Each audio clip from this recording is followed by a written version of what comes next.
What is the most bizarre thing you've witnessed at a sleepover? Imagine a guy who's still in high school, just trying to stay low-key and get ready for college. He's that average dude in a gray hoodie, familiar with people but never really the center of attention. My little sister was celebrating her sweet 16 in late September, the same weekend our parents had a conference in Chicago to attend.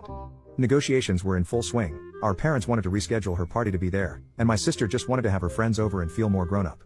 Finally, we reached a compromise. I would be there just in case, and the neighbors across the street, who were parents of one of the girls attending the party, would keep an eye on things. I must confess that the girl living across the street had been stunning since middle school. She was almost always around, and secretly, I had a bit of a crush on her, a crush that wasn't reciprocated, unfortunately. She was popular, the JV swim team captain, hilarious, and she treated me like a friend, not just her friend's invisible brother. Her dad, on the other hand, treated me like I was a potential threat to his daughter. He looked intimidating, and every time they came over for a barbecue or holiday party, I could feel his stern gaze, as if I had wronged him terribly. The party was on a Friday night, so I took the night off from my job to provide adult supervision, even though I was still 2 months away from turning 18. My parents were understandably hesitant to leave my sister and her friends home alone without some kind of oversight.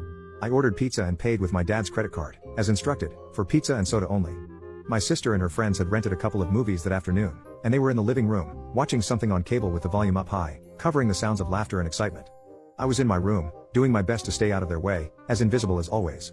Around midnight, they all migrated upstairs to my sister's room, probably because they'd fed the dog enough pizza crust to give him a severe case of gastrointestinal distress. He was releasing noxious gas and producing white goo every 20 minutes.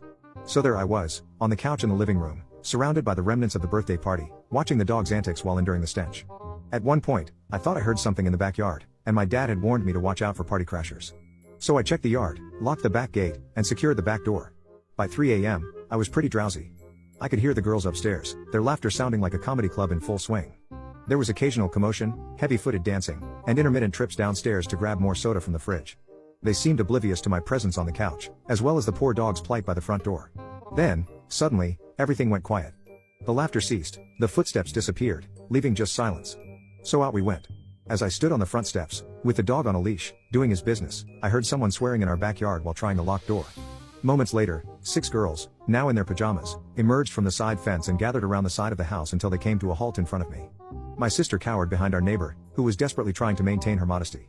That's how I found myself facing my boss's daughter, my best friend's younger sister, my ex-girlfriend's sibling, my own sister, the girl from across the street I'd been crushing on for ages, and a tall redhead who was new to their group, all standing there, trying to get inside our house.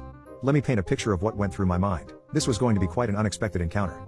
If anyone saw me with this group of girls, it would be quite a story to tell. If my neighbor caught sight of his daughter in her pajamas on my front steps, well, let's just say they'd never let me forget it. You can come in if you promise not to make a big deal out of this. My sister pleaded, pushing the tall redhead forward. The redhead began to protest, but my sister interrupted her, saying, "Let's just go inside, it's getting cold out here." I didn't know what to say, but I just wanted them inside the house as quickly as possible. I couldn't make sense of what was happening. And then, the porch lights of our neighbor's house flickered to life.